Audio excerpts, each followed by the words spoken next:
Quaisquer opiniões ou pontos de vista expressos nas declarações, comentários e ou entrevistas são dos próprios indivíduos que as expressam e não representam as posições da Digital Filmes do Brasil. Os poucos patrimônios culturais de Feira de Santana não estão sendo devidamente preservados e a cada dia nós constatamos novas demolições. Feira de Santana, como todas as cidades com mais de 100 anos de existência, ela tem toda uma história. E essa história ela é sempre retratada no patrimônio arquitetônico, no patrimônio artístico e no patrimônio cultural geral. Nós podemos citar o casarão, o belíssimo casarão da família Pinto, localizado na Avenida Senhor dos Passos, o casarão rosa, tradicional da família Falcão. Alguns desses casarões, como aquele onde hoje funciona o Palácio do Menor, ele é tombado, infelizmente está sendo destruído, praticamente desabou. Outros casarões da cidade também estão na mesma situação. A de Chico Pinto, nós entramos no Ministério Público, mas não conseguimos tempo suficiente para fazer com que aquilo fosse revertido, aquela demolição fosse revertida.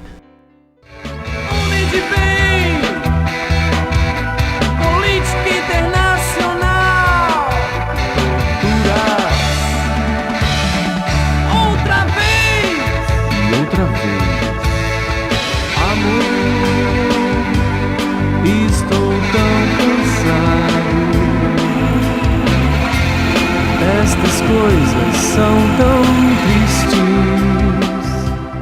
Então, lamentavelmente, esse casarão assim virou no lugar dele um estacionamento de veículo em Feira de Santana. Naquela casa passou a resistência contra a ditadura militar em Feira de Santana. Ali se teve toda a trama de resistência à ditadura militar, num momento importante da história do Brasil. Portanto, a demolição daquele casarão não foi só apenas o prejuízo da demolição de um patrimônio arquitetônico, foi a demolição de um patrimônio histórico-político do município de Feira de Santana. Francisco José Pinto dos Santos, Chico Pinto. Eleito vereador em 1950, não havia remuneração nesta época.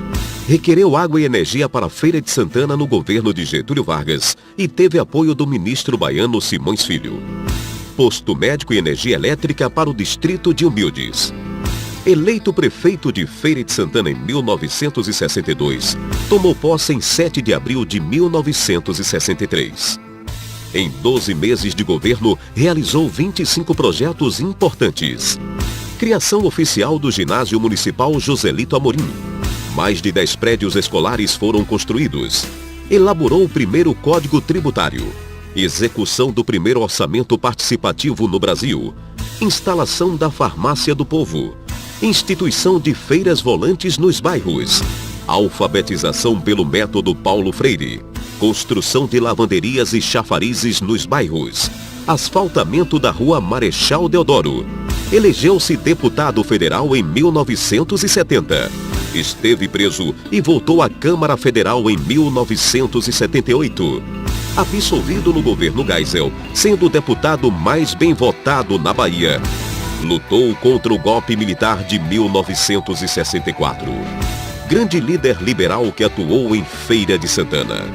Em 1974, assumiu a tribuna para protestar contra a presença do general Pinochet, ditador chileno que matou milhares de compatriotas em seu país, quando em solenidade de posse do presidente da República, general Ernesto Geisel. Por este ato foi preso, cassado o mandato de parlamentar e se tornou inelegível no pleito seguinte.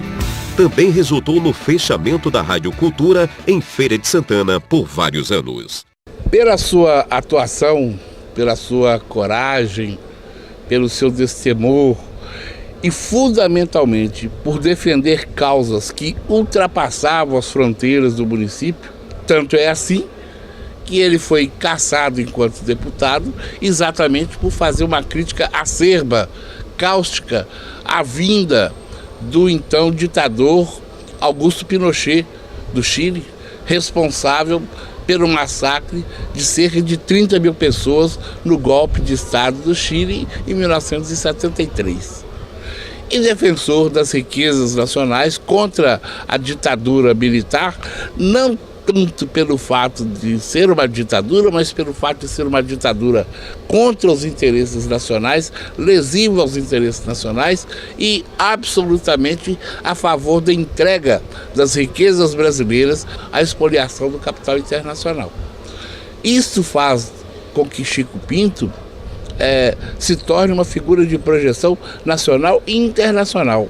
Como prefeito de Feira de Santana, ele vai ser um inovador, incorporar efetivamente setores que sempre foram marginalizados pelas elites feirenses para tomar determinadas atitudes em termos de políticas públicas. Chico Pinto representa a possibilidade de uma cidade encravada no semiárido de ter uma vida cultural a partir da dignidade, da manutenção e da defesa da dignidade do seu povo, onde a honestidade, a probidade pessoal contavam muito mais, sobretudo em tempos onde a desonestidade, a cupidez e a incompetência política graçam no cenário político brasileiro. Depois de sua passagem pela Prefeitura e pelo Congresso, tanto a Prefeitura como o Congresso Nacional não tem tido muitas razões para se encontrar satisfeito.